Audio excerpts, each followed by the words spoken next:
Hello all, welcome back to channel తాతమ్మ గారి వంటిల్లు. టుడే రెసిపీ ఆనపకాయ మజ్జిగ పులుసు. ఆల్రెడీ షార్ట్ వీడియోలో చెప్పాను కదా, లాంగ్ వీడియో అప్లోడ్ చేస్తానని.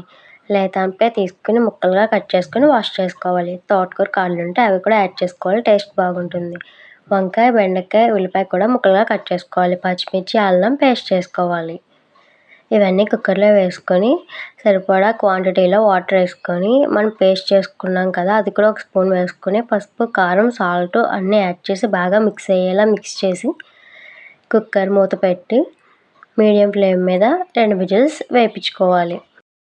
మీకు ఇంకా నచ్చిన వెజిటేబుల్స్ని యాడ్ చేసుకుంటానంటే యాడ్ చేసుకోవచ్చు, మీ ఇష్టం. 2 విజిల్స్ వచ్చాక స్టవ్ అనేది ఆఫ్ చేసుకొని ఆవిరి పోయాక ఓపెన్ చేసి బాగా చల్లార్చుకోవాలి. ఎందుకంటే మజ్జిగ అనేది వేసినప్పుడు ఇరిగిపోకుండా ఉండాలంటే బాగా చల్లార్చుకోవాలి. ఆ చల్లారేలోపు పెరుగుని తీసుకుని బాగా పలుచగా మజ్జిగలా చేసుకోవాలి. అది బాగా చల్లారాక 2 మిక్స్ చేసుకోవాలి, బాగా కలుపుకోవాలి.